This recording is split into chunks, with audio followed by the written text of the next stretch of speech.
Oh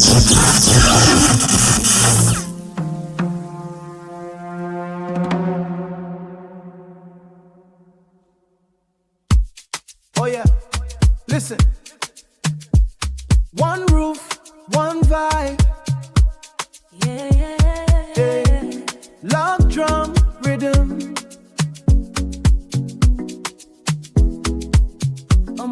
The drama plenty.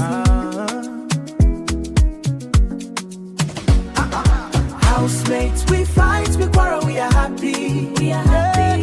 Housemates, we fight, we quarrel, we are happy. We are happy. Oh yeah, dance, make you forget the worry. Housemates, we fight, we quarrel, we are happy. We are happy.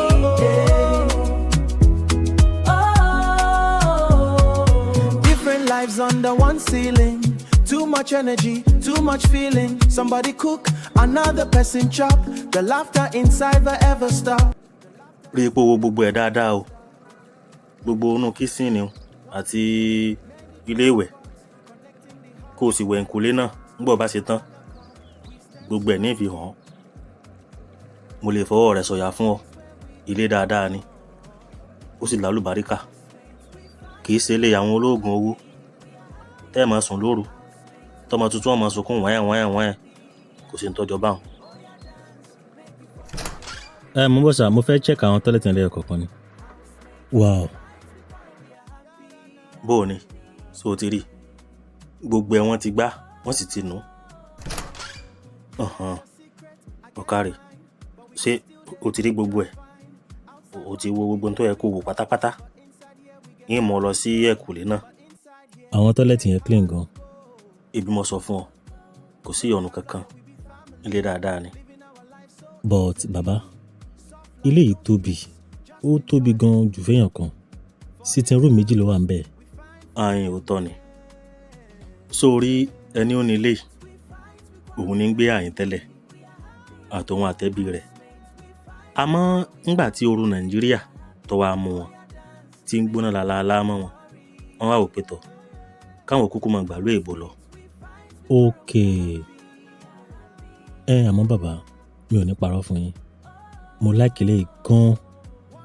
Àti inú àti ta ẹ̀. Ó fine. Ó wà presentable like. It's very beautiful. Àmọ́ kí n má parọ́ fún yín.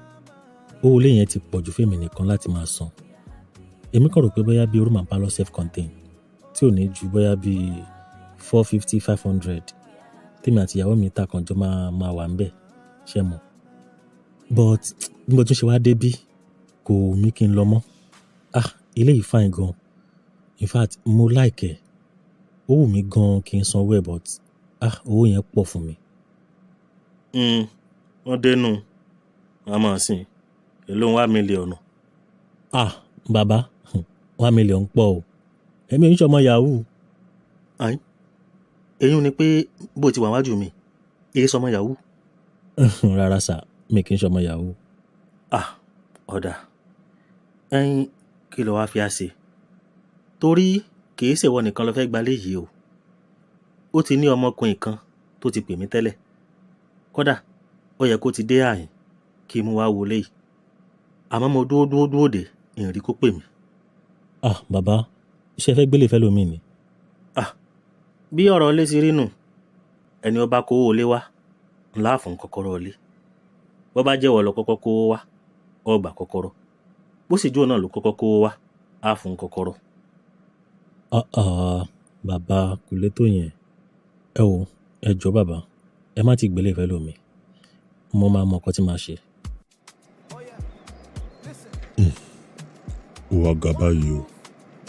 Àti rí lélẹ̀ kò wá dogun báyìí. Èyí tẹ́ bá tún rí náà, wọ́n tún gbówó lé. Àtàwọn ilé tán ti kọ́ látọdún 1980 náà, àwọn náà ń gbówó lówó lé.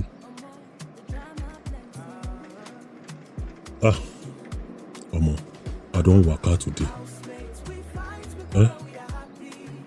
Ó dàbí pé máa padà pé bàbá caretaker yẹn pẹ̀lú ilé ńlá tó wà níwájú ilé wọn yẹn.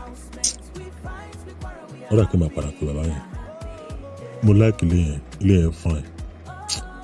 But mi àti ìyàwó mi ilé yẹn ti tóbi jù fún wa láì tí ì bímọ. On aside that, 1 million naira, everything 1.5. Gbogbo mo ti fẹ́ kó èló ń sálárì mi kí mo fẹ́ fi kún 1 million lọ́dún. Ta ló fẹ́ yá mi lówó? Káti ẹ̀ ni mo rí nǹkan tó fẹ́ gbalé mi káà méjèèjì kájọ ṣí ẹ̀bẹ̀rẹ̀ sí méjì, at least àjọ máa pín owó lé yẹn san 500 per year, and a dẹ̀ máa enjoy ẹ̀bẹ̀ yẹn o. Ẹ̀bẹ̀ yẹn fine gan. Máa tẹ̀ bí bàbá yẹn náà bóyá ó ní anybody tó ti mú wá wọlé yẹn o, so that àkànjọ ṣe meeting adébára wa sọ bóyá kájọ máa gbé bẹ́yẹn ká dẹ̀ máa ṣe owó lé. Àwọn nǹkan wọn lẹ́ni kí n rà lọ́jà. Tọ́ bàbá rẹ̀ ní yé ti tóbi jọ́ mẹ́ta kan báyìí tí ìgbín ti ń wò oúnjẹ ó lẹ́jà ti sóhun. Ìgbín? Ṣé ọmọ yìí tó ń tàgbín lọ́jà? Sanwó ajọ́ ọmọdé ni àbí àwọn náà mọ bí nǹkan tí wọ́n tó lọ́jà. Ẹ má bínú o, mo kàn ń rán yín létí ni. Bọ́ ọ bá ti wá dọ́jà kọ́ ọ ra ìgbín, kọ́ ọ ra panla kíká, kọ́ ọ sì ra ẹja olórí oko àbí kí náà ti ń kó kọ rẹ̀. Èwo tún ni olórí oko báyìí? Á mọ ẹja táwọn Yíbò máa ń jẹ aṣẹ́gùsì. Ó poroko. Tí mo fẹ́ pè náà lọ sùn kọ́ ọ rà á kọ́ ọ sì wá ra ògúnfe díẹ̀ sí i. Ok ma, mo ti gbọ́ nǹkan tẹ́ sọ. Ó yá ǹdè máa lọ mọ́ wàá pẹ́ dé o. Mọ́mì. Ọmọ. Ẹ ní kí n máa lọ. Bẹ́ẹ̀ ni. Owó dà, owó tí máa fi ra nǹkan tẹ́ ní kí n rà wá. Owó tí mo ní ọlọ kó lápò àsọ̀bà rẹ̀ ńkọ́ sọ ìkó ni àbọ̀ ọ̀bọ̀wọ́ ń bẹ. 7,000 naira. 7,000 so wá kéré ni. Mọ́mì, báwo lẹ ṣe expect kí n lọ fi 7,000 naira ra gbogbo nǹkan tẹ́ kà á lẹ̀ yìí? Àbí àgbà mi lọ́wọ́ ọmọ yìí ni. Èmi ló wá dé tọ́ wá sojú pọ̀. Ṣèbí bá rẹ̀ ló ń fẹ́ gbádùn ẹ̀mí ara òun. ń gbó sì dé tó ka ọgbọ ẹ̀lẹ̀ tílẹ̀kùn tó sì kẹ́gbẹ̀rún 7 lé ń lọ. Torí ẹ̀ ló jẹ́ kí n pè wọ́tọ́ ọjọ́ mọ́ rẹ̀ ọlọ́wọ́ ọdán pé bóyá kọ́ ọ lọ ọjà kọ́ rí padà wálé fún wa. Bí ò bá sì sí nǹkan tó lè ṣe sí bóyá kọ́ ọ bá ń fowó kún.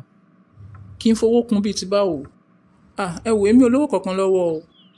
Ẹnu gbẹ o. Lówó lọ. Ẹ̀yin ò lè. Ìwọ gbọ́jà lọ́kọ̀ ríra láwá àtẹ́jẹsù kéègùn. Bọ́ ọ bá ti wá ń lọ kọ́ gbẹ̀yìn kúlé ilé ìyá alákàrà. Ilé àkọ́kù ti ń bẹ ń bẹ. Kí ni kí n lọ ṣe ń bẹ̀? Lè sọ. Bóyá o lè ráwọn ọmọ ìgbín wẹ́wẹ̀wẹ́ ńlẹ́lẹ̀ kó orin ṣàwálé. Ńgbà bá rẹ̀ nígbìn ń wò oúnjẹ tó wọ́ ọ̀sì kágbìn. Kí n máa lọ ṣàgbín ńlẹ̀. Èmi ní fi ń ṣèyàn. Okay now, mo ti gbọ́ yín. Tí ṣetán tẹ fẹ́ jẹ́ gbìn. Ṣé o ti rí fídíò tí mo send sí ẹ? Ilé yẹn ṣó like ẹ? Yes, mo ti rí. Ilé yẹn fine gan o. In fact, very beautiful. But tówó yẹn, ṣówó yẹn ò pọ̀jù fún ẹ báyìí? Ó ṣàmọ́ bá ṣe tó, kò sówó o. 1 million naira ní per year. Then total payment including agreement and commission 1.5. But mo ti discuss pẹ̀lú caretaker. Mo ní tó bá rí anybody tó wá wọlé yẹn tó jẹ́ bóyá bíi single guy bíi tèmi báyìí or bóyá tó ṣàlákì bẹ̀yẹn ṣá ta lè jọ máa san wọlé yẹn then a jọ share apartment yẹn. Ẹni tó mọ̀ rí ṣóde ó pọ̀ máa rọgbọ tẹ́nìyẹn bá lọ jó ní wàhálà ńkọ́. To me ìyẹn ń ṣe problem now. At least mo ṣàmọ́ra mi tí mi bá tiẹ̀ mọ the other person. And tó bá mọ wàhálà tí mo ti ṣe àti wálé àrílé. Honestly mi àtọ̀rẹ́ mi àti wálé àti dààmú gan. Mo ṣe rélé yìí. In fact mo sọ fún my caretaker yẹn gan pé bóyá bíi a room self-contained or room and parlour tí ò ju bíi 450-500 lọ òun ni mò ń wá. But mo ṣe rélé yẹn ọmọ mo fọ́ but owó yẹn kàn ní issue tí má ní ká gbà ń sìn àti máa san owó ilé yẹn lọ later ó lè lọ di nǹkan because iṣẹ́ tá à ń ṣe kò ń ṣiṣẹ́ wa iṣẹ́ oníṣẹ́ ni àdẹ̀mọ́lá so and ilé yẹn tóbi gan so táà méjì bá gbà tá a bá ń san owó ẹ̀ a lè ní problem for sure. Sitting room 2 ìkan lókè ìkan sàlẹ̀, then room méjì lókè, room kan, store room àti kitchen nísàlẹ̀. Although a máa share kitchen ni o. And the funnest part, gbogbo yàrá yẹn ló ní toilet. So with a clear understanding to me, I believe we won't have any problem. Since tó jẹ́ pé kò sí nǹkan tó pa á pọ̀ ju kitchen náà lọ. Alright, tó bá sọ bẹ́ẹ̀, ṣàwọ̀ ẹni yẹn dáadáa. Yeah, for sure. Èmi náà béèrè àwọn question kan lọ́wọ́ ẹni tá a jọ fẹ́ gbé. But bó bá yẹ jẹ́ ṣá, màá jẹ́ kó mọ̀. Ṣé you get? Bó bá ṣe ń lọ, màá jẹ́ kó mọ̀. Alright, babe, take care. Oh yeah, listen. Àwa dé, dé, dé, dé, dé, dé, dé, àwa dé. Love drum, Àwa làwọn kọ́ máa lè dé, àwa dé. Mo ibi ń pa mí. Sister, ẹ jọ̀ọ́, ẹ fún mi nìkan tí máa jẹ jọ̀ọ́. Ṣé ẹ lẹ́bà? housemates, we fight, we quarrel, we are happy. We are happy. Housemates, we fight, we quarrel, we are happy. Kí ló dé? You no wan kiss me? Mo ṣáà ti sọ fún yín tẹ́lẹ̀, mi ò fẹ́ kí makeup mi parẹ́. Tó bá parẹ́ tí n bá délé, màmí á máa fura sí mi. It's alright. I understand. Jẹ́ kí n bẹ wá change díẹ̀. Wà á manage ẹ ni o. Tó bá di Saturday, a tún máa ríra. Ìyá Pánlé, ìwọ dáa. Dákun ẹ ṣe kíá. Fàánú tí ń fá mi nú. Ebi burúkú kan ń pa mí. Kọ́lọ́njà àmọ́ yọ sanwó lé. Bí wọ́n báyìí lè san, kódà inú mi ó dùn dédì. Ìyá yọ kọmíṣàn mi nù rẹ̀. Ń sì fi ètò kù ìyẹn ránṣẹ́ sí láńlọ́ọ̀dù ń gbé èbó. Ṣé ọ̀ wá sí? Ọ ti sùn dà? Ẹ káàbọ̀, ẹ kú àtàárọ̀ o. Ẹ ṣeun. Bó wà níbi ẹ lọ? A dúpẹ́ lọ́wọ́ Ọlọ́run. Bí ọmọkùnrin tó wá wọlé hùn bó ti lọ́n tiẹ̀. Èmi àti ẹ̀ aṣáájọ rìn dé ojú ọ̀nà. Mo ní tún wá kínní mi lọ táàtún fọwọ́ pa. Àbí? Aṣáájẹun. Bí mo ti wá ń bọ̀ ni mo pàdé ìyá Láti tó ní máa bò ń kí ọ. Kódà bọ́ ọ bá rí ìyá Láti ní ìsìn. Ọmọ ti yàtọ̀ gan mọ̀ ni. Gbogbo òfófó olófófó tí máa ń ṣe káàkiri àdúgbò. Ó dàbí pé ọ̀rọ̀ táwọn ẹbí ọkọ rẹ̀ nígbà wọ́n wá ọ̀rọ̀ tí wọ́n sọ sí ọ̀wọ́lá ọ̀rọ̀ ń wọ̀ lórí ọgbọ́rọ̀ sí wọn lẹ́nu. Torí ńgbà mo kọjá ṣọ́ọ̀bù rẹ̀ kódà ìhìn rírú ẹ̀ rí. Ìṣe mo bá ìyá Láti. Ó jókòó wájú ṣọ́ọ̀bù lórí àga ọ̀fọ̀ lẹ́rán ni wọ́n á ń wò yé bí ẹni tí ò lè jẹ́ kankan tán. Kódà ó lè mọ̀ pé ìyá Láti ni. Àyín ní ìyá Láti náà, ọlọ́mọ bá a sì. Ìwà ni hàn tó wá yán bí kinní sórun tó ń kún ọ ni. Ẹ wo kò lè yé yín. Ẹ̀yin gan bẹ́ẹ̀ ti jókòó. Ẹ̀yà máa sì tó bẹ́ẹ̀ ti yán. Torí a padà jọ mọ́ yán papọ̀ ń gbò bá yá ni. Ìwà ń tèmi pẹ̀lú yíyan. Ìwọ ló rán kùn. Orun òkun mi. N tí ń ṣe mí mo ti jókòó yìí. Ó jọ̀rọ̀ orun lọ. Ebi ní ń pa mí. Bí ìbá ti ẹ̀yán gan-an, ebi ló jẹ́ iyán. Dákun, bá ń wọlé gbóúnjẹ jẹ̀ǹjẹ̀ náà. Ṣe kíá dìde. Oúnjẹ wo nu? Ọjọ́ yà tètè bẹ̀rẹ̀ sí ní yán kọ́mọ rí ó tó dé. Ìrékèrè wò nù. Dákun bá ń gbóúnjẹ òjè. Ó dáa náà o. Ẹ ti bínú, ẹ má bínú. Kò sóúnjẹ kankan nílé bẹ́ẹ̀ tí ń wo yìí o. Ẹ sì à ń wojú mi. Ẹbí mi kọ́ o. Èmi gan tí mo jókòó tì yín. Ebi ń pa kísà sí mi gan la. Àbí kí lẹ rò kó fa yíyan tí ń yan látẹ̀ẹ̀kan. Ẹlẹ́dàá mi o. Ayin dákun, owó tí mo wá fi ilẹ̀ pé kẹ́ ẹ fi dáná oúnjẹ kí n tó dé ńkọ́. Ẹ ṣeun fún béèrè tẹ́ ẹ béèrè. Ńgbọ́ ilé fẹ́ jẹ̀gbín, ẹja kíká, àtẹrun ògúnfe, àtẹja òṣòrókò àbí kí lẹ pókọ rẹ̀. Tẹ́yìn náà sì kẹ́gbẹ̀rún 7 ilẹ̀. Ńgbọ́ èmi ò sì rójú tú nǹkan tí ń fowó rà. Mo bá pe Pọ́nlé pé kó gbowó kó rọ ọjà. Látìgbà tí mo ti rán Pọ́nlé ńṣẹ́, mo ìrégún tí ń jàjìkẹ́. Ẹ dákun sí nǹkan ọmọ ṣe yín. àbí èwo ni nọ́ńsẹ̀ǹsì jàtijàti tẹ̀ ń bá mi dánwò yìí. o gbogbo nǹkan mo lè gbà o ẹ má fàbùkù lọ mí bẹ́ẹ̀ bá tiẹ̀ wá búyàn síbí pọ́n lé ló yẹ kẹ́ ẹ bú. kì í kú sí ẹ̀yìn nìkan lè bí ń pa. wọ́n sì fóúnjẹ lọ mí lè ya làtí o èmi mọ́kọ tí mo ní ń jẹ́ o torí iyọ̀ tí sì máa ń dà sóúnjẹ náà ni ò jẹ́ ń fẹ́ jẹ́ńjẹ rẹ̀ bóun náà bá dáná garawa ayọ̀ kan ní máa ń dà sóúnjẹ. lọ́fẹ̀ẹ́ ló fò ẹrú oúnjẹ ẹ̀ jẹ ẹ bá ti jẹun kẹ́ bí mi náà gbé wálé ń bẹ̀. pọ́n ń lé ó tún ti ṣe bí tí í ṣe àfìgbà tó jẹ́ kébi ó tún pa á sùn lálẹ́. Oh yeah. Listen. One roof, one vibe. Ẹ̀ẹ́dẹ̀jọ ẹ ta fún mi náà iye tẹ pé yẹn mi ìnáwó tó bẹ́ẹ̀ lọ́wọ́. Honestly mo ti try fún yín mo ti fún yín discount already ṣé rí fóònù tẹ́ ń wò yẹn ó ju èyí tẹ́ fẹ́ san lọ ṣé ẹ mọ̀ pé ní ọjà láwàá ẹ lè bọ́ ta kẹlọ try kẹlọ price ẹ̀ ń bò mí wò tó bá dé bákan náà ẹ padà wá rà wàhálà mi lè parọ́ fún yín náà. ṣebí iPhone 12 ni ayé ò lè yẹn mọ́ náà èmi gan fẹ́ fìlà mọ́ gíní o. ṣé ẹ tí láì fún rí ni. rárá mi ì tí lò rí first time mi lélẹ̀ ìyẹn tẹ bá ta fún mi gbogbo àwọn ọ̀rẹ́ mi ló ń lo iPhone èmi dẹ̀ ṣe ń lo Android. Oh wow okay you know what nǹkan tá a máa ṣe lélẹ̀ normally that is the last price bẹ́ẹ̀ ni ọ̀gá mi ò gbọ́dọ̀ mọ̀ pé mo ta lower than that but because of the way you talk màá reduce 5,000 naira fún yín again no ẹ mọ̀ pé mo ti reduce ẹ̀ tẹ́lẹ̀ mo tún reduce 5,000 naira so instead of you to pay 130,000 ẹ san 125 àmọ́ ó wá pẹ̀lú condition ni o. condition wo nìyẹn. You have to give me your number. ṣótán.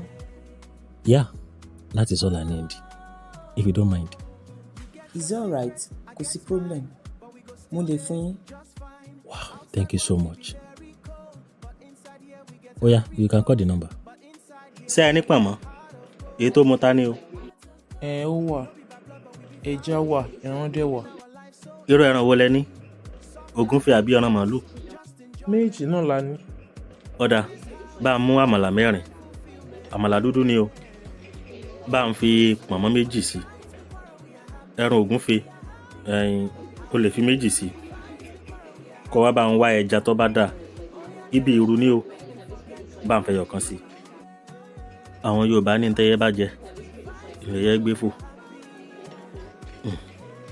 ntẹ́yàn máa ṣe mo ti ṣe mo ti gbìyànjú tèmi ó kù sọ́wọ́ wọn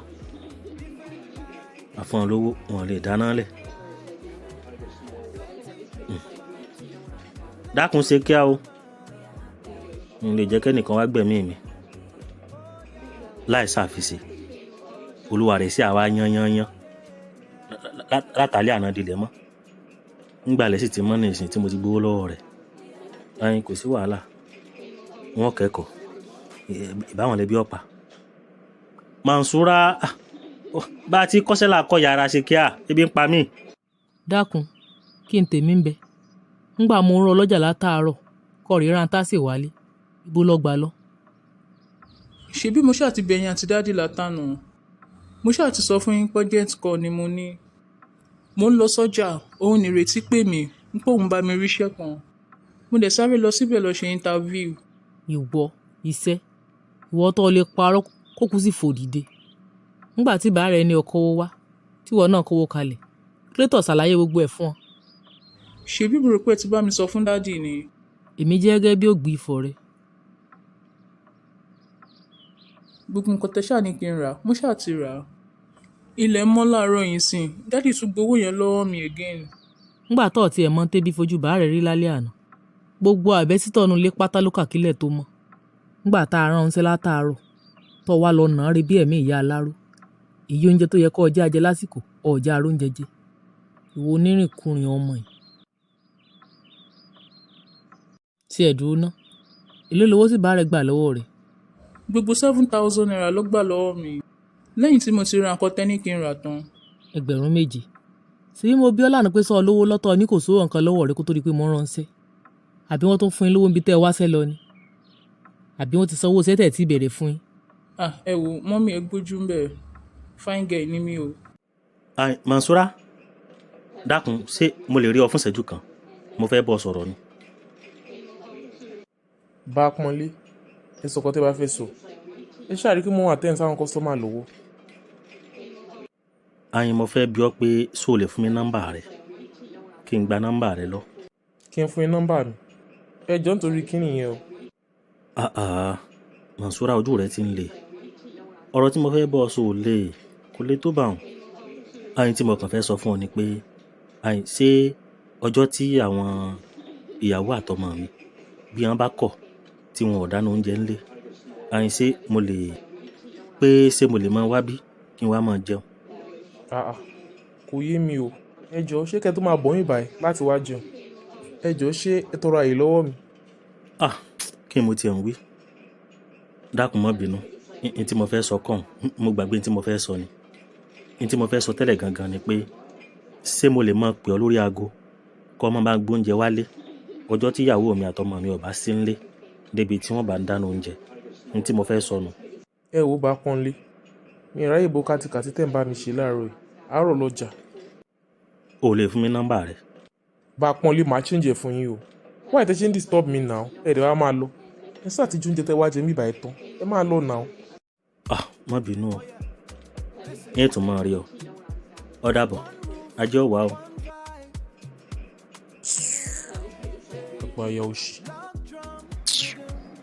Mansura ẹ ti ń fa kọ́ọ̀sì ó ti fẹ́ máa fi gbéraga kọ́rọ̀ rẹ̀ ṣé bẹ́ẹ̀ náà lọ́wọ́ àròpọ̀ ń dáa tó ni bí ìbá ṣe làtọ́kọ sẹ́ẹ̀kẹ́ ṣé yọ fáìn ìlà gan lọ́jọ́ ń fẹ́ràn rẹ̀ tá a bá sì yọwọ́ ti là tọ́jọ́ fáìn ó tún mọ oúnjẹ sí a sì wà ń bá a sọ lẹ́rọ̀ ń lera ṣèbí mo ní kí n máa ràn án lọ́wọ́ ni kí n máa fi ọ̀pá Mósè mi da òkun rẹ̀ rú ó sì àwọn àǹfààkọ́ sí sọ̀rọ̀ ọkọ̀ fẹ́ ni ọ̀sá àlọ́kọ náà bóyá kò tiẹ̀ wá lórí ọkọ ni àti ẹ̀mọ́ àtìgbà ìyá rẹ̀ ti kú kì í kú oúnjẹ oúnjẹ wọn ìdí oúnjẹ lẹ́ẹ̀tì bá bẹ́ẹ̀ débẹ̀ láago kan òru ẹ̀ bá ń di oúnjẹ tí ọ̀ máa tajà.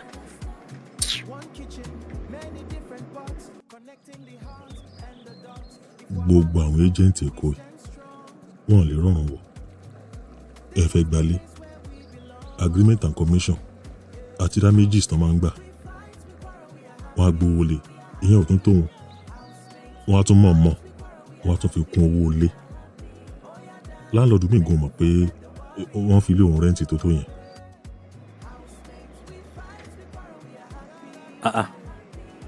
ọmọkùnrin tí ń ṣiṣẹ́ báńkì tó fẹ́ gbalé nǹkan ẹ̀ ni.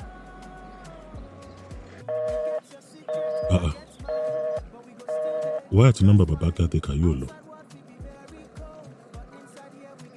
mi ìdẹ̀mọ̀ bóyá wọ́n wà nílé. bọ́dà báńkì sí èsì mi lọ fẹ́ pè kò lè lọ o ń ṣáàjì fóònù mi nínú ilé o ìyẹn mú dání lọ́ta.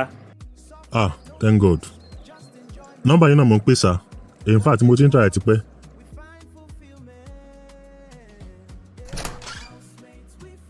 Bro, good morning. You're welcome.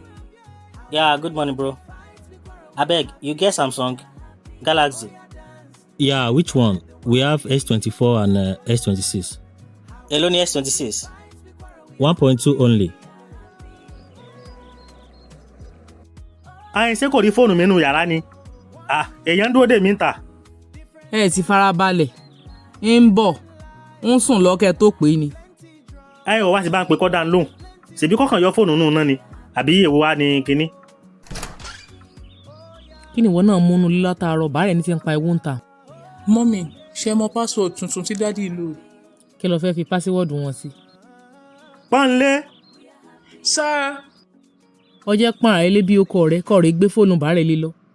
Bó bá ẹ wọlé wá bọ́ ààyìn yóò fẹ́ lu tiẹ̀ ta ìmùkù ní dá sí. Alára gíẹ́gíẹ́ ọ̀lí ó rò pọ́n lè rówó báǹjì. Bàárẹ̀ tó jẹ́ pé ó lè mówó nú ọsọ́. Wetin dey worry Cynthia? Ṣé kò yẹ kó ti débi? Àbí ṣé mi nìkan mo fẹ́ dágbélé ni? Pàápàá gan-an kì í ṣe mi ló yẹ kí n máa wálé káàkiri. ṣèbí òun lóbìnrin òun ló yẹ kó máa wálé ká. àyìn ń bọ̀ o jẹ́ ń pe ọmọkùnrin kejì ń kọ́ wá bá àyìn bọ́lọ́mbà ní ọ̀rá yìí sọ gbọ́. kò sí problem sir èmi náà ń tọ́ láti pè ìyàwó mi ni kó lè bá wa bíbà kíákíá. mo ti pè tẹ́lẹ̀ but ó lóun ti ń bọ̀ ó yẹ kó ti débí.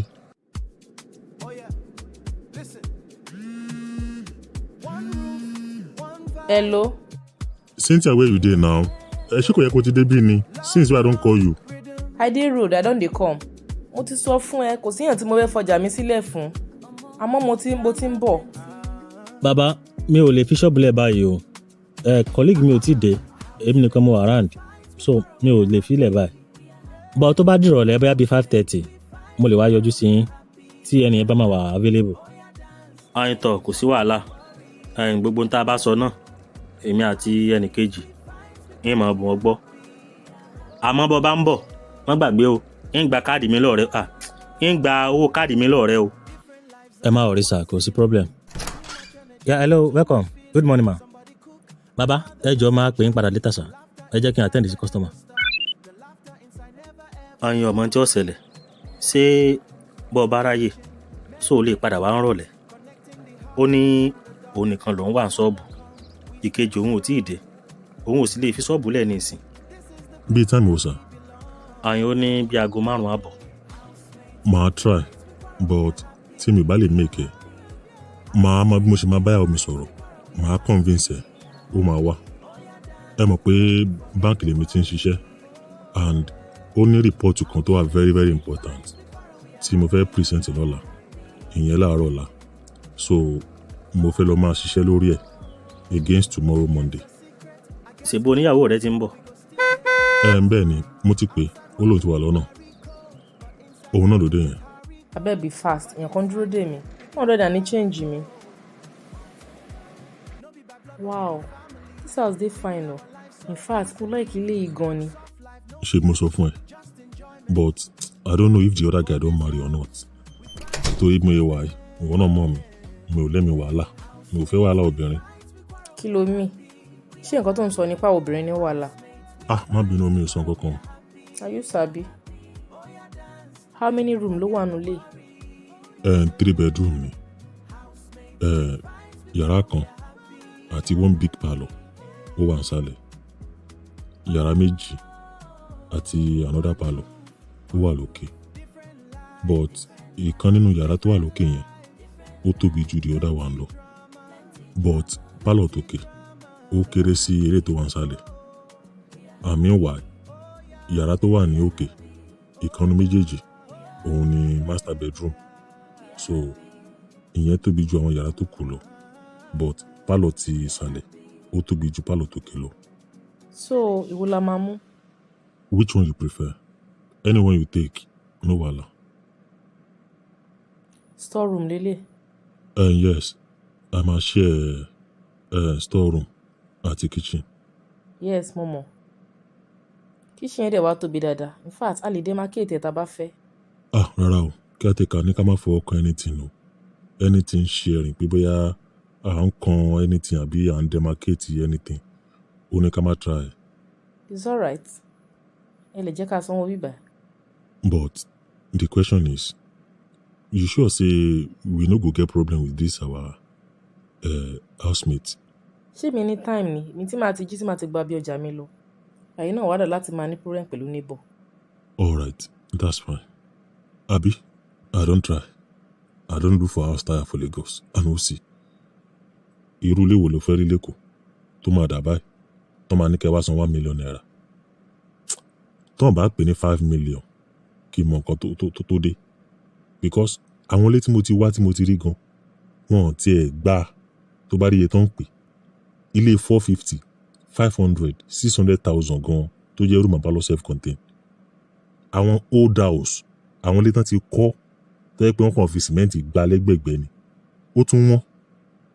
Now look at this one, very pretty and beautiful house, environment everywhere is clean, 1 million naira per year. Ọmọ irú ẹ̀ sọ wọn o. Honestly, I love it. So na 500k we go dey pay per annum. Yeah, It's fine. bó o wá ní níbo lẹ bá dé ibo lẹ wá forí ọ̀rọ̀ tì sí. ayin bẹ́ẹ̀ òun àtìyàwó rẹ̀ ń fi gbogbo àyíká han ìyàwó rẹ̀ torí òun nìkan ló kọ́kọ́ wá kì í mú ìyàwó rẹ̀ wá tẹ́lẹ̀. ó mọ̀ pé ẹ̀yin obìnrin lẹ mọ ilé tẹ́ ẹ fẹ́ gbé bí ọkùnrin bá gbalé bẹ́yìn obìnrin ò bá tí ì fọwọ́ sí ẹ̀yin kò lè rọrùn. bí ìyàwó rẹ̀ bá ti rí ní ìsìn tó sì fọwọ́ sí àbùsébùsé àmọ́ mo mọ̀ pé nínú ọkàn ọmọkùnrin ó fẹ́ràn léhùn ó fẹ́ sanwó léhùn. ta ní òrìrù ilé tó dáa bá ń lẹ́kọ̀ọ́ tí ò ní fẹ́ kówó lé lórí owó tẹ́ tiẹ̀ wá gbélé ìyẹn ò tiẹ̀ wá gara lọ títí. ní tí gbogbo wọn wí náà nù ká sá máa ṣe dáadáa gbogbo ohun tá a bá ṣe lónìí ń bọ̀ wá bá wa lọ́la pàápàá jùlọ àwọn ọmọ wa. bẹ́ẹ̀ ni o dáa kéèyàn mọ̀ sí dáadáa àmọ́ tí wọ́n sàlè fara mọ́ra wọn sí wọn ní mọ̀ ọjà.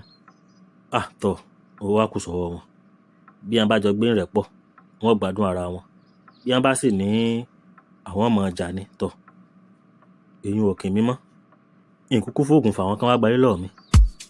Oh yeah, listen. One roof, one vibe.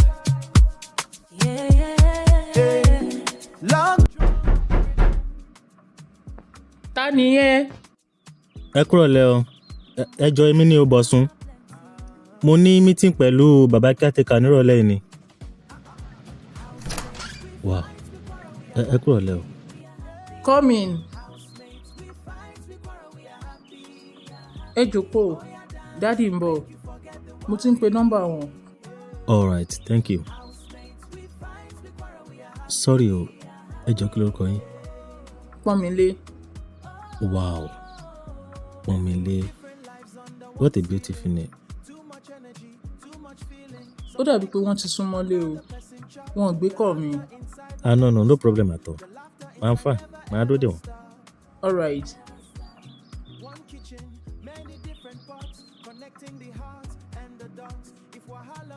Sister please sorry ẹ má bínú pé wàhálà mi pọ̀ ṣé ọmọ bàbá caretaker ni. hello I'm talking to you. yes. who is there? Good evening o. Abeg, I dey ask for Baba caretaker wey dey live here. I get meeting with him concerning the house he want to rent out. okay ẹ wọlé. you are welcome. Please have your seat. Thank you, aunty. Abeg, you dey around? wọ́n bọ̀ wọn ò lọ jìnnà wọ́n ní tẹ́ bá ti dé kí n pa wọ́n. mo dẹ̀ ti ń pè wọ́n láti gbà tẹ́ni yìí ti dé bó tí wọ́n gbé kọ́ mi. madam ẹ kúrọ̀lẹ́ o. Ẹ kúrọ̀lẹ́ sà. Ẹ jọ̀ọ́ sà ẹ má bínú. Ó yẹ kí n bí mo ṣe wọlé yẹn ọkàn mi fò ni. Abeg no vex. No problem you're welcome. ayin ẹ kú ìjókòó mo kí ẹ̀yin méjèèjì ẹ káàbọ̀. ẹ ṣé gan sir. Ẹ ṣé gan ni sà. bó o ní ọkọ rẹ̀ ń kọ́ ayin ó ti sọ fún un tẹ́lẹ̀ pé òun lè má ráàyè wá àmọ́ ó ní wọ́ọ́ wà. Yes sà. Ó bísí pẹ̀lú iṣẹ́ ọ́fíìsì ẹ̀ ní ò jẹ́ kó lè yọjú sà. ọ̀dà gbogbo ẹ̀ ló ti ṣàlàyé fún mi tẹ́lẹ̀. ayin Mr. Bọ̀sún kí ló kọ tiẹ̀. Cynthia lorúkọ mi. Cynthia èyí ṣe Yorùbá ni. Rárá sà, bàbá mi ni Ìgbò bọ̀ ọmọ Ọ̀ṣun nìyá mi. àtọ̀ kò sí wàhálà ìkan náà gbogbo wa. nítorí àsìkò kí n má gba àkókò yín àti pé ilẹ̀ ti ń ṣú ọ̀rọ̀ wa ò ní pọ̀ mo kàn fẹ́ béèrè ìbéèrè díẹ̀ lóní ṣókí lọ́wọ́ ẹ̀yin méjèèjì ni pàápàá jùlọ ẹ̀yin tẹ́ jóbìn. Okay sà. ilé tẹ́ ẹ fẹ́ gbà ọkọ rẹ ti mú ọ lọ́ọ̀bẹ̀ o sì ti rí wájú àtẹ̀yìn rẹ̀ mo wá fẹ́ bi ọ́ ǹjọ́ tẹ́ ọ lọ́rùn ṣó wù ọ́. Yes sà, ó tẹ́ mi lọ́rùn sà. ọ̀dà ìbéèrè kejì ni pé ǹjẹ́ ó tẹ́ ọ lọ́rùn láti ní alábàágbé kì í ṣe ìwà àtọkọ rẹ nìkan lẹ́ẹ̀mọ́ gbénú léhùn mo rò pé ó ti ṣàlàyé fún ọ ó sì yé ọ dáadáa tí mò ń sọ sọ tẹ́ ọ lọ́rùn. bẹ́ẹ̀ ni sà wọ́n wà òkè bí mo tẹ̀ ṣe ń wojú wọn yẹn wọn ò jọ ojú ẹni tó máa ní wàhálà àbí ṣé mo parọ́ Mr. Bosun. Of course you are right, madam. Mi ò kì í ṣe oníwàhálà èèyàn rárá. I'm a very easy going person. And tẹ́ bá tún wá rí ìyàwó àfẹ́sọ́nà mi náà, she is a very calm person. Èèyàn jẹ́jẹ́ ni. Ọlọ́run ṣe ń tọ́ mẹ́nu bà ọ̀rọ̀ àfẹ́sọ́nà rẹ o. Mo ti ní bí ọ tẹ́lẹ̀ bó o ní ibo lọ wà àti pé sí òsì ìwọ nìkan mò ń rí o tí ì mú wá kó wá wọlé o àbí o mọ̀ pé obìnrin ló nílé ìkejì rẹ tẹ́jọ gbénu ilé òní ìsìn ó ti mú ìyàwó rẹ̀ wá ó sì ti rí. Bẹ́ẹ̀ ni sà, mi bá ti mú wá but kò sí lẹ́kọ̀ọ́, Ìbàdàn ló wà tó ti ń ṣiṣẹ́. Àmọ́ a ti ń ṣètò bá ṣe máa ṣègbéyàwó wa, so òun náà tó wá bá mi láìpẹ́. Ọ̀rọ̀ àgbálé náà ló dá wa dúró tẹ́lẹ̀. Ní ìsìn tá ti rí lé, a mọ̀ nǹkan tá fẹ́ ṣe next. Kí ló ṣẹlẹ̀ sí ibi tó ń gbé tẹ́lẹ̀ kí ló dé tó fẹ́ kó jáde kó ń bẹ̀. Kò rí lè ṣe any problem kankan bẹ̀. Nǹkan tó ṣẹlẹ̀ ni pé yàrá kan ni mò ń gbé tẹ́lẹ̀ nílé Face Me and Slap You. Ìgbà tí mo wà ní school ni mo ti gba bẹ̀ yẹn. Lẹ́yìn tí mo parí school mo dẹ̀ ṣì wà ń bẹ̀ tí mo ṣì ń gbé bẹ̀. But later tí mo padà ríṣẹ́ tí mo ṣe ń sìn, mo á wò pé mo ti ń dàgbà, mi kéré sí mọ́, and ọjọ́ ń lọ. Ẹ̀yin àgbàlagbà náà dẹ̀ sọ pé tí ọmọdé bá tó lọ́kọ, á fún lọ́kọ, tó bá tó ládàá, á fún ládàá. Ìyẹn ni mo wò pé ó yẹ kí n settle down, kí mi náà tètè wá kan ṣe. Mi dẹ̀ fẹ́ fẹ́yàwó sínú yàrá kan yẹn. Ìdí nìyẹn tí a ṣe ń wálé. Ọ̀dà ọ̀rọ̀ rẹ ti yé mi. Gbogbo èròǹgbà rẹ pátá Ọlọ́run jọ wá sí ìmúṣẹ lórúkọ Jésù. Àmín sà, ẹ ṣé gan sà. Cynthia ìwọ ńkọ́ ìwọ àtọkọ rẹ kí ló dé tẹ́ fẹ́ kó jáde kó ń bí tẹ́ ń gbé tẹ́lẹ̀ ṣé ẹ bá láńlọ́ọ̀dù jà ni. rárá sà o a níjà pẹ̀lú anybody a ní problem mi ń bẹ̀ that is why. Nígbà míì náà tá a bá tún sanwó ná fún landlord wọn kì í sanwó yẹn fún nepa so àwọn yẹn dẹ̀ máa wá jáná pàtó tí wọ́n ń di gbogbo ògbà so ìyẹn ló yẹ kí n sọ fọ́kọ mi pé ká lọ wálé síbòmíì. Ọ̀dà ó ti yé mi. Inú mi wá dùn láti sọ fún yín pé ẹ̀yin méjèèjì ẹ gbádùn nínú ilé òun ntọ́ dá lójú ni àmọ́ bẹ́ẹ̀ bá wá fẹ́ gbé pẹ̀lú ìgbádùn nínú ilé òun àfi kẹ́ ẹ gbé pẹ̀lú ìfẹ́ kẹ́ ẹ sì gbọ́ra yín yé. bẹ́ẹ̀ ni sà. Ìyẹn ń ṣe wàhálà sà, lágbára Ọlọ́run. Ẹ ṣé gan sà, a dúpẹ́ lọ́wọ́ yín sà. And madam, ẹ̀yin náà ẹ ṣé àtẹ̀yin àtọkọ yín pé ẹ tiẹ̀ gbà láti bá total stranger láti bá gbénu compound kan náà. Inú wa dùn láti bá yín gbé.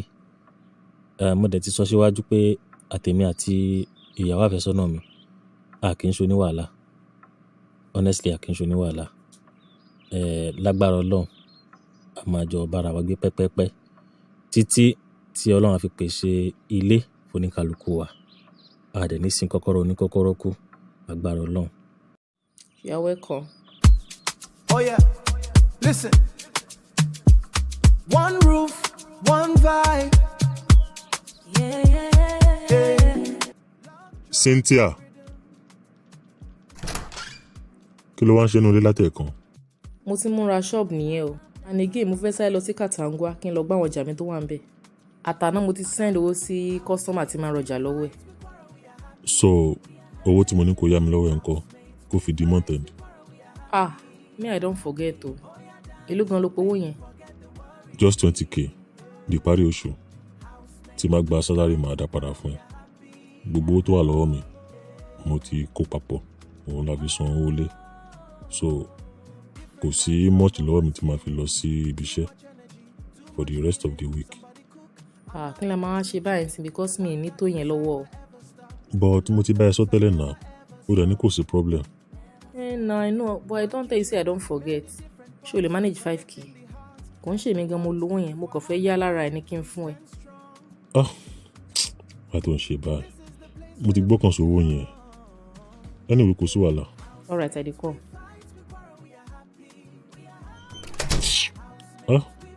Cynthia, very stingy woman. Mo mọ̀ pé olówó yẹn lọ́wọ́ kò fẹ́ yá mi ni. Ó dẹ̀ lajúlẹ̀, mò ń sanwó lé. Kò lè sọ pé òkè ọ̀pọ̀ mi gba 10,000 kó fi kún. Ti sú ẹ. You think say I be fool? Kí mi máa ṣiṣẹ́, kí n máa kó fọ́kùnrin, ayé ọkùnrin mo wá àbí? Never, e no fit happen. Mama no teach me like that. Even this money wey I wan give you so, I go collect am back. Mi lè wá jẹ́ kọ́kùnrin kan wá báyé mi jẹ́. Cynthia, time ti ń lọ.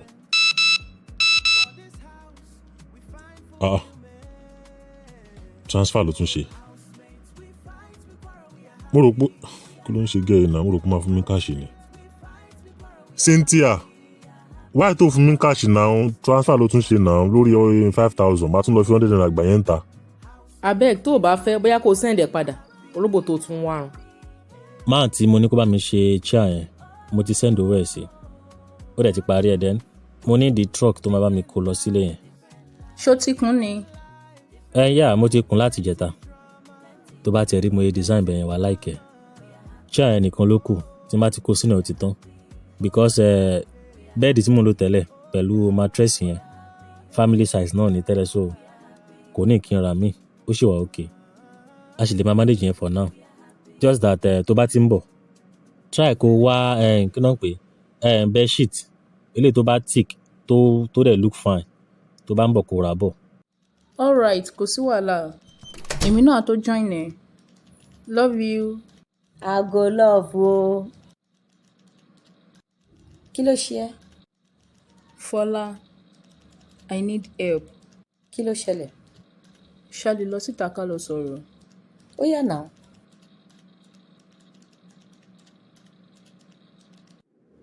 Boyfriend mi mò ń bá sọ̀rọ̀ lórí fóònù lẹ́ẹ̀kan yẹn. Mo mọ̀. Boyfriend ẹ tó wà lẹ́kọ̀ọ́ yẹn. Yes. So kí ló wá ṣẹlẹ̀? Ó ṣẹ̀ gbálé tuntun ni. Nǹkan tádẹjọ́ sọ ni pé tó bá ti gbálé, a máa bẹ̀rẹ̀ wedding preparation wa. Wow, good news nìyẹn now. But ọ̀gá ńkọ́? That is why tí mo ṣe ní kó jẹ́ ká máa bọ̀ ń tà. Mo fẹ́ jẹ́ kọ́gá mọ̀ pé mo ní boyfriend kankan lẹ́niwẹ̀ẹ́. Mi ò dẹ̀ fẹ́ jẹ́ kó gbọ́ anything nípa wedding plan wa. Okay. But ó ní nǹkan kan tí mo fẹ́ ṣe. Mi ì mọ̀ bí o lè help mi. Kí ni nǹkan náà? Tí bá dọ́dọ̀ boyfriend mi lẹ́kọ̀ọ́, mo fẹ́ jẹ́ kó mọ̀ pé ẹlòmíì bá mi sùn nìbàdàn. Mo need nǹkan tí mo lè fi pa ojú ara bí àwọn dẹ̀ máa ti bọ ojú ara ni. Nǹkan tí mi lè lò tó máa jẹ́ kójú ara mi tight bí pé mi tiẹ̀ ṣe nǹkan kan fọ́dún kan. O fẹ́ padà sí virgin? No, kò ń ṣe pé bóyá mo fẹ́ di virgin. Mo kàn need nǹkan tó jẹ́ pé ó máa jẹ́ kí bẹ́ẹ̀ yẹn tight ni. Ìyẹn máa le díẹ̀ o. Ó mọ̀ pé èmi ò já. Àmọ́ mo mọ èèyàn kan tí mo lè bá sọ̀rọ̀. Runs girl ni. Mo believe pé tí bá sọ fún ó máa mọ̀ nǹkan tá máa ṣe. Jọ̀ọ́ bá mi bá sọ̀rọ̀. Mo love bọ̀bọ́ yìí gan, mi ò dẹ̀ fẹ́ lose ẹ̀. Kò tiẹ̀ wá ń ṣe ìsìn tí mo tún jàjà rẹ́ni tó serious tó fẹ́ fẹ́ mi. At the age of 35. Kí ló máa ń sọ fọ́gà tó bá fẹ́ máa lọ? Mo kàn máa resign ni o. Mo mọ̀ pé wọn ò ní fẹ́ jẹ́ kí n lọ, but I don't care. Ìgbà wo ló ń lọ? By month end. Mo kàn fẹ́ dúró gba salary month yìí ni kí n tó máa lọ. Okay. Ó ga ọ́, ojú obìnrin ń rí o. Àgàgà mi yìí, tí bá sọ iye ọkùnrin tó ti gorí mi fún ẹ, ẹ̀rù á bá ìwà pariwo. Kí dẹ̀ ló fà á? Because I was looking for the right man. Tí n bá pàdé ilé, wọ́n á gorí mi. Tí n bá pàdé tọ̀hún, wọ́n á gorí mi. Gbogbo wọn wá ń jẹ lára mi torí mò ń wọkọ̀. Weekend. Ta ni màá fi ṣe weekend o? Jẹ́ kí n pe gẹ́ yìí. Màá tiẹ̀ fòun ṣe, màá fi celebrate ilé tuntun.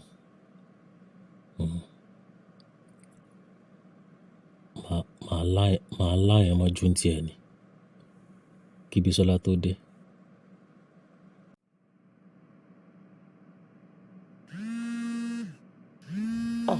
Bọ̀sún, Hello Marvelous, báwo ni? mo wà pa, ìwọ ńkọ́? Báwo ni business? Yeah, we bless God. How far? Báwo ló ṣe máa jẹ́ this weekend? Mo ń move lọ sí new apartment mi tí mo sọ fún yẹn. And I would like to invite you to be with me, for that day. If you don't mind, mo fẹ́ kó jẹ́ pé ìwọ ló máa jẹ́ first woman tó máa kọ́kọ́ wọnú ilé yẹn. Are you serious? Yeah, I'm damn serious. Ìwọ kan sọ pé yes, màá dé forward address yẹn sí ASAP. Okay, yes, màá wá. All right there. I'll forward the address to you now. Ọmọ pẹ́ o. Mo ti rí ẹran tí màá jẹ. I could chop you for weekend. Your father. Wow. Oh yeah, listen. Abeg put more stew for me. Ọkọ mi ò kí ń láì kó máa jẹun kó má sọ bẹ́ẹ̀ lórí ẹ̀. Ṣé kí n bá yín fọbẹ̀ ẹja sí i? Èdè máa láìkẹ́ ó nice. Bá a pọ́nlé ẹ kúrò lẹ́ o. Mọ̀nsúrà bò ni ṣáájú wa bó o lọ́jà lónìí. A dúpẹ́ lọ́wọ́ Ọlọ́run sà. Kí ni kí n fún yín? Baba caretaker, good evening sir. Good evening o. Ẹ dákun láti bò. Èmi ni sir, ní tenant yín, ìyàwó Mr. Mayowa. Ìwọ ni. Dákun torí ọlọ́mọ bínú. Ẹ̀yin ojú rẹ̀ ò tí ì mọ́ ńlá dáadáa ni. Ẹ̀yin tí ì dọ̀ mọ̀ dáadáa. Ọmọ pé a ṣẹ̀ṣẹ̀ ń ríra ni. Ẹ̀yin má bínú. Ìwọ náà máa ra oúnjẹ ń bí. Bẹ́ẹ̀ ni sir, mo pẹ́ kí n tó close ní ṣọ́ọ̀bù ni. Mi dẹ̀ ń lè dáná mọ́ lálẹ́. Àtọ̀, ẹ̀yin kò sí ọ̀nù. Ẹ̀yin bá ń kọ́kọ́ rẹ tó bá délé. Ọ̀kàrè, ó ṣeun. Èmi náà ń bọ̀. Ìní pẹ́. Ó dàbọ̀ sir. Ó ṣeun o, ó dàbọ̀.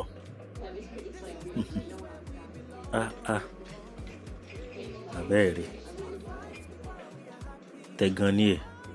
Ọmọ mi ò ń dáa. Ọlẹ́wà. Ọ̀dà orí ròmúròmú. Ṣé yẹn ló gbé yín wá bí báyà rí? Ṣé ẹ máa jẹun àbẹ́ ẹ̀ jẹun kẹ́ tó máa ranjú mẹ́yàwó níyàwó? Mọ̀nsúrà gbé tiẹ̀ dénú kí ní ń ṣe ọ́. Sọ̀ ń jowú ni. Ó dàbí pé ẹ ti ṣetán. Ń bẹ lára rẹ̀. Orí. Sáà fún légbò àtẹ̀wà. Gbogbo ti régbò. Ìṣẹ̀ mo fẹ́ wí. Nǹkan ti kà tí ọmọ. Nọ́nsẹ̀nsì játijàti. Obìnrin tiẹ̀ ṣì wọ́ọ̀mù díẹ̀. Kò ní kí n gbé kaná mọ́.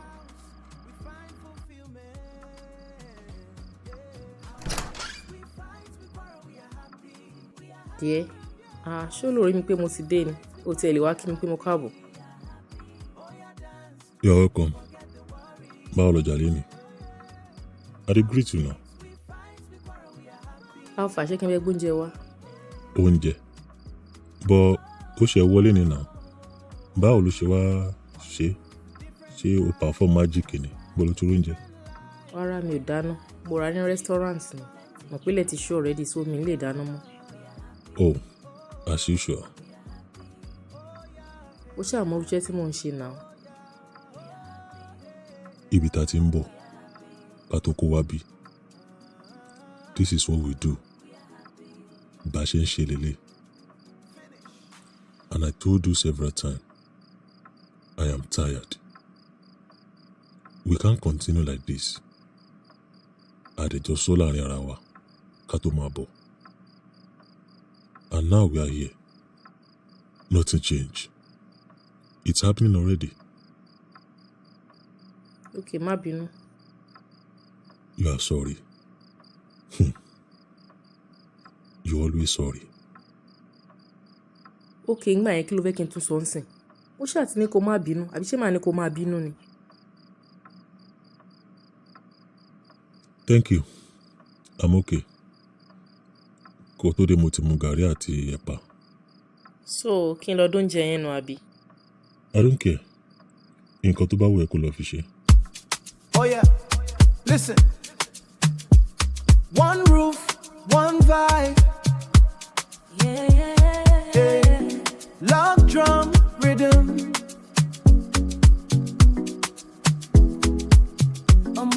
The drama plenty. Housemates, we fight, we quarrel, we are happy. Housemates, we fight, we quarrel, we are happy. Oh yeah. Babe.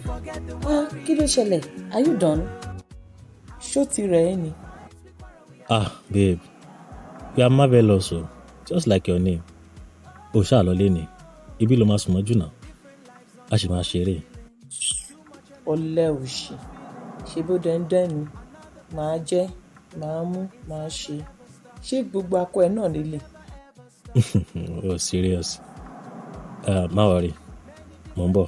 Jẹ́ kí n sáré mú nǹkan kan sálẹ̀. Tí n bá dé, wàá gbà.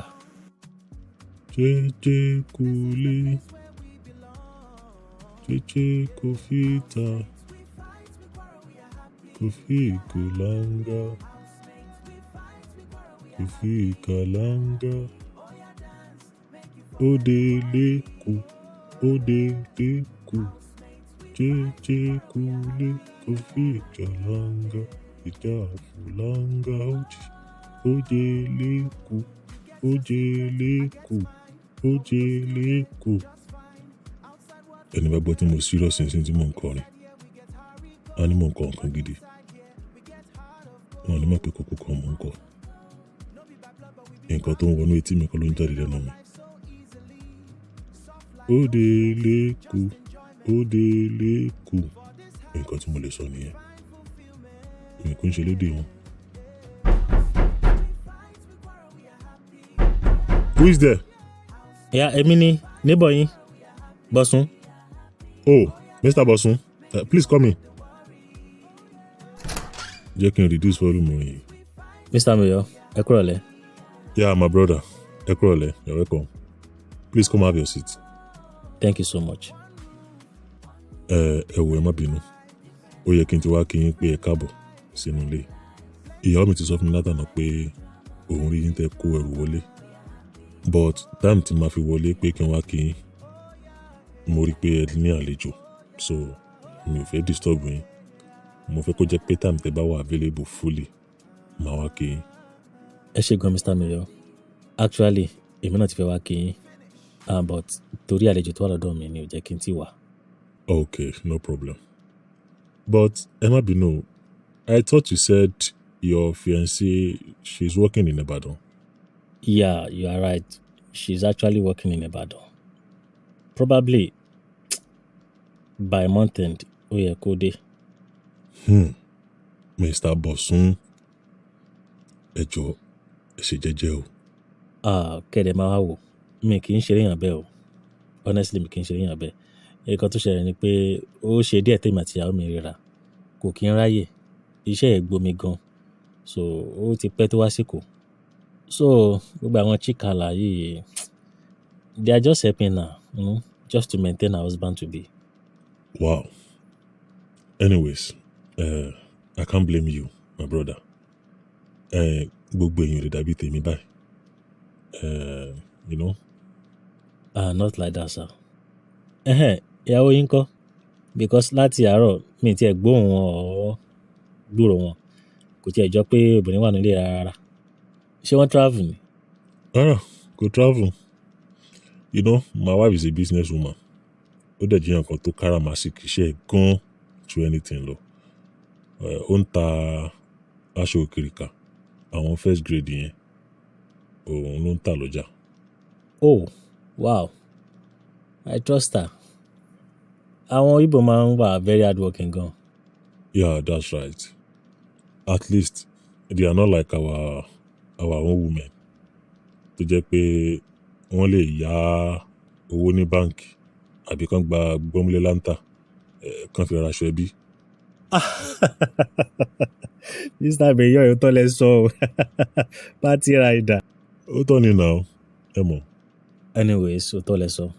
Ó tọ́ lẹ sọ. Àwọn obìnrin tiwa náà tó jẹ́ Yorùbá, they need to do better. Although, aláwọn tó ń ṣe dáadáa, tó wà very hardworking, wọ́n fi ṣẹ́ wọn ṣeré, wọ́n support ọkọ. Eléyìí tó jẹ́ single mother gan tó jára mọ́ṣẹ́, tó jẹ́ pé tẹ́ bá rí nǹkan tó gbé ṣe, very very okay, tó ń live large gidi. But aṣọ ẹbí yìí ni, party ni, ẹlòmíì lè kú sí party oní party, ó lè ta ọyàn ẹ̀ kó fi ra aṣọ ẹbí. But àwọn Igbo àwọn ò rí bẹ́ẹ̀ yẹn. You are right.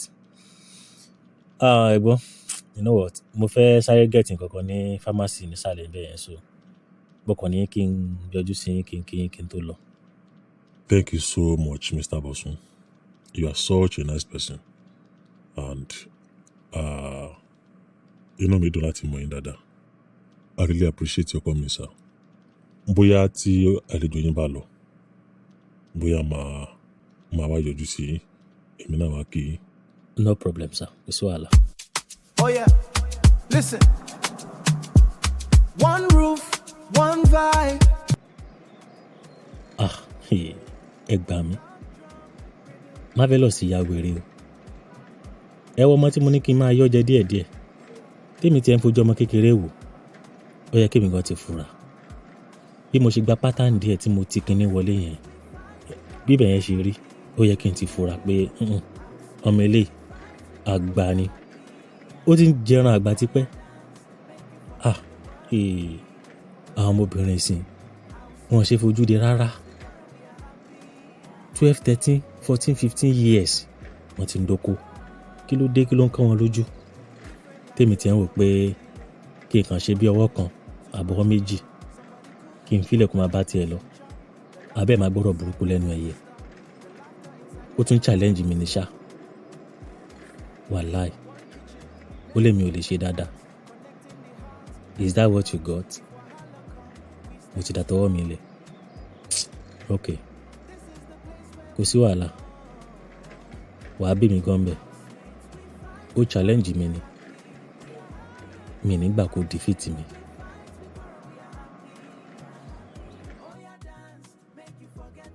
Loratadine 20 pack. Vitamin C 10 pack. Ilé ò pọ̀ mọ́. Hello. Good evening, sir. Kí lẹ fẹ́? Ẹ jọ ṣé ẹ̀yin nìkan lẹ wà níbí báyìí? Yes, sir. All right. Ẹ jọ ẹ fún mi ní rọ́bà méjì. Rọ́bà? Kí n ta rọ́bà ń bí báyìí. Rọ́bà, I mean, go cycle tàbí kiss, anyone. Oh, okay. Cynthia. Kẹ́ẹ̀ tún ti bẹ̀rẹ̀ lálẹ́. Ó tún ti bẹ̀rẹ̀.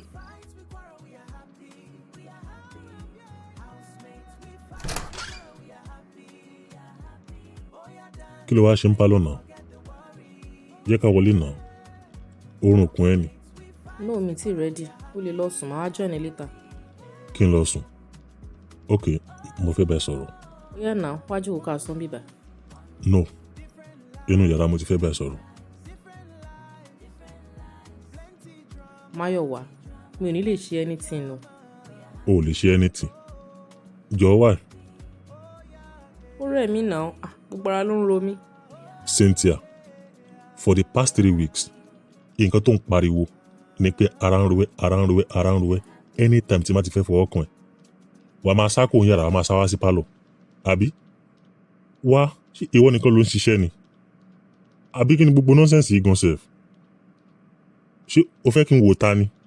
I swear, they no born you well. You no fit try that kind thing. Ṣé obìnrin yẹn fẹ́ kú ni? They no born me well. Then stand up and follow me. Ó lára ń ro mí, ó ti rẹ̀ mí. Àbí ṣé o fẹ́ fi tipátipá bá mi sùn ni? Mo fẹ́ fi tipátipá bá ẹ sùn àbí? Lẹ́nu ẹ̀. Cynthia, past 3 weeks, mi ì fi ọwọ́ mi kàn ẹ́. Nísìn, I need you. And the next thing you can say is, mo fẹ́ fi tipátipá bá ẹ láṣepọ̀. So now, o ti ń rí mi bí rapist báàbí. Is that okay? No problem. Kò sí wàhálà. Máa ṣe nǹkan tó lọ́n bá rán ẹ. Ṣùgbọ́n máa ṣe nǹkan tó lọ́n bá rán ẹ. Oh yeah, Listen. One roof, one vibe. Yeah. Love drum,